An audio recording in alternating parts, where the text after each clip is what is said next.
La licenciada Ibelice Soró, quien es la presidenta del Colegio Dominicano de Economistas, por aceptar nuestra invitación para conversar sobre un tema tan importante, tema de mucho interés público en estos días, que es la reforma fiscal integral que auspicia el gobierno. Bienvenida, ¿cómo se siente?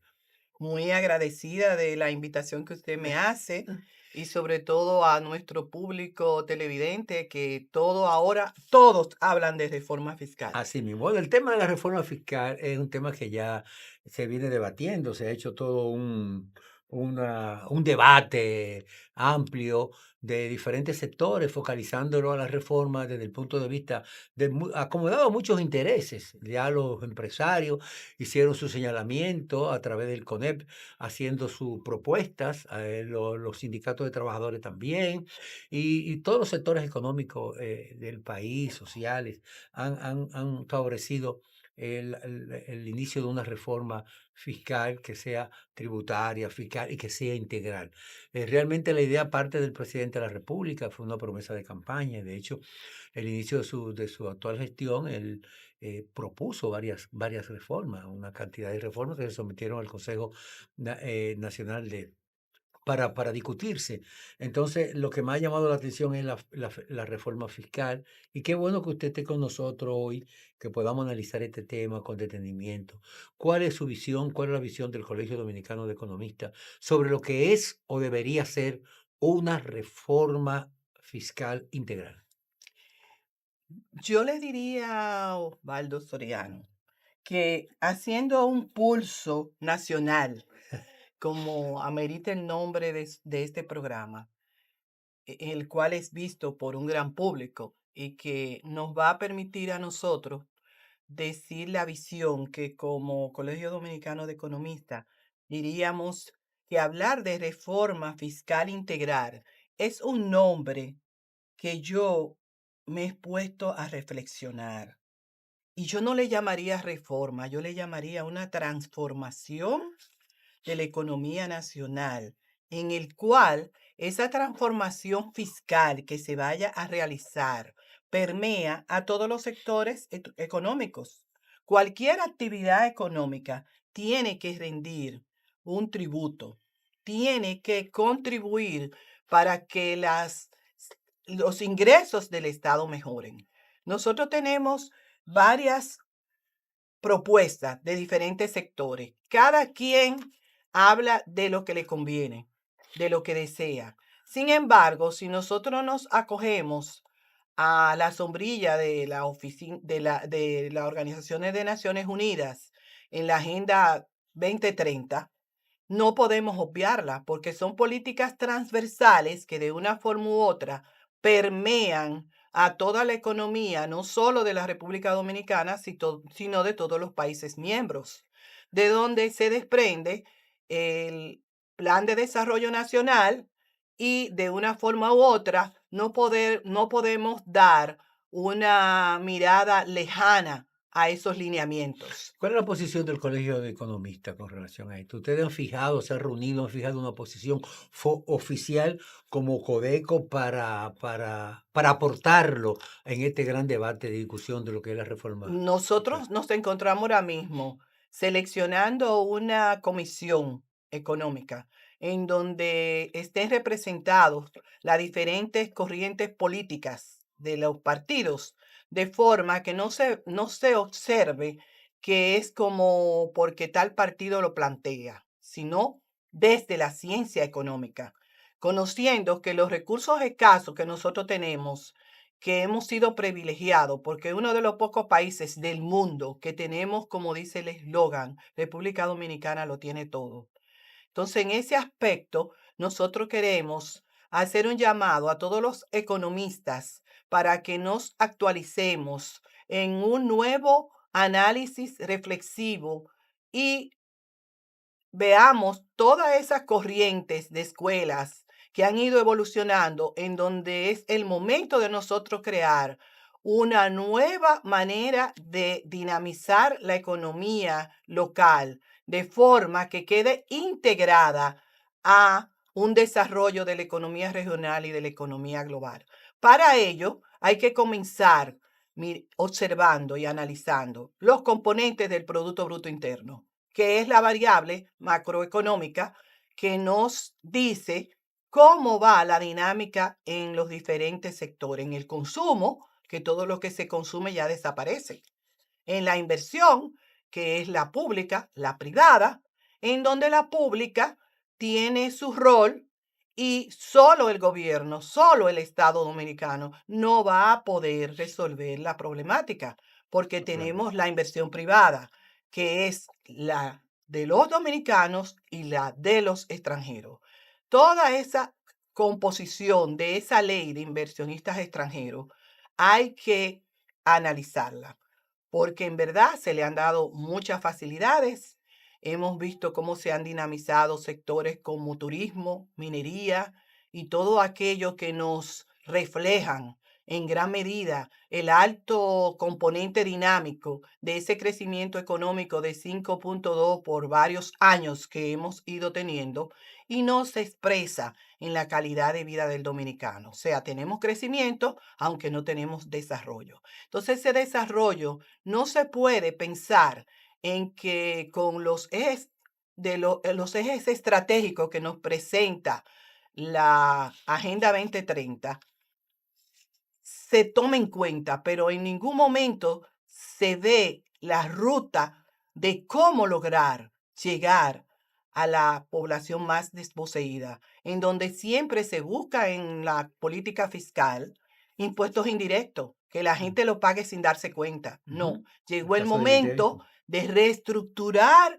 esa política fiscal dominicana en donde el que genera ingresos sepa que tiene que tener sus consecuencias de que debe dar sus ingresos, parte de ellos, para que haya una mejor ¿Y redistribución del cuál mismo. sería el eje central de esa visión transversal que usted está señalando? ¿Dónde sería el punto clave que diferenciaría la posición que ustedes están proponiendo con la que se han comentado hasta ahora?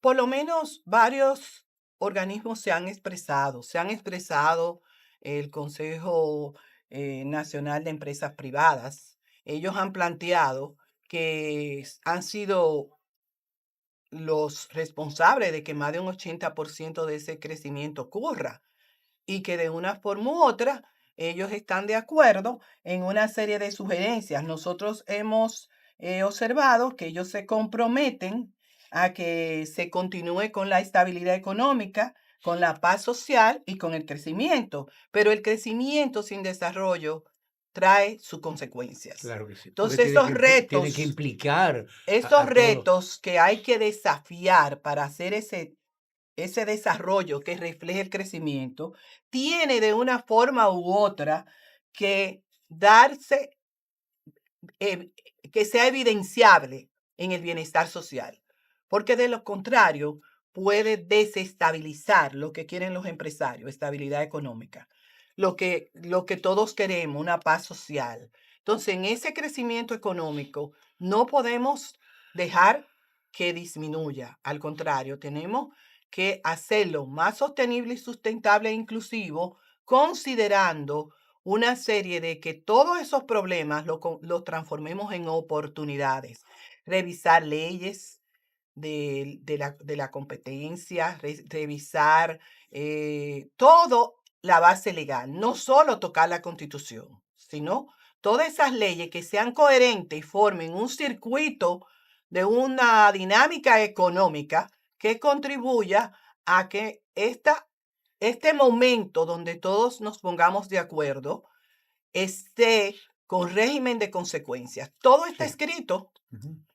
y lo que tenemos es que evitar las evasiones, los escapes del asunto de las EDES. O sea, tenemos, yo diría, que hacer una propuesta de reforma integral, como han planteado la CRES, como ha planteado Ángel, hacer como una lluvia de ideas en las cuales todos esos impuestos a servicios de telecomunicaciones, lo actual, lo que ellos proponen, lo que propone lo que propone el Codeco, lo que propone la UAS, o sea, hacer toda esa dinámica de que se involucren todos los actores de manera que nos sintamos todos comprometidos con los resultados esperados que queremos en la economía dominicana nacional. Es importante para una mejor ubicación e información a la audiencia, porque estamos hablando muchas veces de términos muy técnicos y la gente quiere que sea bueno aterrizarlo. ¿Por qué es una reforma fiscal? Una reforma fiscal lo que está orientada es que para que el Estado reciba más recursos y que esos recursos se apliquen de la mejor forma, porque no es solamente aumentar los ingresos del gobierno, que se especula que se buscan unos 18.000 millones adicionales como un aporte del Producto Interno Bruto, pero además de eso, reducir los gastos, porque eso es una parte importante. Cómo eficientizar el gasto que invierte el gobierno. Se han tomado muchas medidas y eso hay que Ujú. reconocerlo, como una reducción en los gastos, en los viáticos, una reducción en los gastos de combustible, se desaparecieron las nominillas y el gobierno ha hecho algunos esfuerzos, pero no son Sí. suficientes. Hay otro aspecto crítico, que eso sí me gustaría que usted lo pudiera focalizar, y es sobre las exenciones. Las exenciones y las exoneraciones. Se dice que más de 330.000 millones se destinan para subsidiar a sectores que quizás pudieron haberlo necesitado en un momento determinado, pero que las circunstancias ya no necesitan apoyo. Por ejemplo, para desarrollar algunos polos turísticos, para hacer un ejemplo, se necesita darle facilidades a esos pueblos que están emergiendo en Pedernales y en la región el nordeste del país. Y seguir dándole incentivo a algunos polos, como el caso de Punta Cana, ya no tiene sentido, ya eso está sólido, ya esos son negocios que funcionan por sí mismos. Entonces, ¿hasta qué punto el gobierno puede orientar, fiscalizar sus inversiones y sus incentivos hacia programas puntuales y específicos? Yo siempre he dicho que el dominicano tiene muy poca motivación para hacer cualquier empresa, hasta una pequeña, Ujú. por el asunto del Burocracia. alto componente impositivo que se tiene. O sea, eso del anticipo de plano ya hay que pensar en eliminarlo. Usted no puede pagar algo que usted no ha recibido porque usted está Desincentivizando. desincentivando a que usted haga cualquier Claro. formalización. El gobierno tiene una buena iniciativa en cuanto a que sea todo electrónico, Ujú. de forma que eso contribuye con Formalízate Ya. Usted no necesita un abogado para con esa aplicación usted formalizar su Ujú. estatus Ujú. y esa burocracia. Y hay muchos asuntos importantes para uno hacer una gestión económica efectiva y que pueda contribuir al bienestar social. De manera que nosotros no tenemos nada más que unificar la voluntad política de todos para que en esta economía digital se elimine esa burocracia, que haya burocracia cero. De cada peso que entra en el Estado, de ellos tenemos que 34 son de ITEVIS. ¿Qué quiere decir eso? De 34 centavos es un impuesto que se le aplica a toda la transferencia de bienes y de productos y servicios. Entonces, si eso es indirecto, Ujú. ese es un impuesto que se aplica a todo el mundo por igual. Sí. No toma en cuenta la capacidad de ingresos de la persona. Es muy alto. Entonces, se refleja también que el 66 restante del mismo, hay 47 que no entra al Estado. ¿Cómo así? Ese Explíqueme. De 37 evasión. de evasiones, Ujú. de contrabando, de informalidad y de una serie Eso sería de un punto situaciones. importante para focalizar alguna acción concreta y eso no implicaría aumentar nuevos impuestos, No, sino no. eficientizar el cobro de esos impuestos. Yo soy de opinión que impuestos indirectos cero en esta reforma fiscal. Llegó el momento de Pero es reestructurar. un planteamiento muy radical, ¿eh? Es que indirecto es el que afecta a la masa más pobre. Entonces, la masa más pobre que no tiene solo que un salario mínimo que no le da para cubrir la canasta familiar, que se eliminen, por ejemplo, muchos de esos subsidios de tarjeta, de solidaridad, de que se, o sea, no que se elimine, sino que se reduzca. Sí, porque hay un aspecto social importante que hay que tomarlo en cuenta. Pero vamos a una pausa y continuamos con esta interesante entrevista con la licenciada Ibelice Sorón.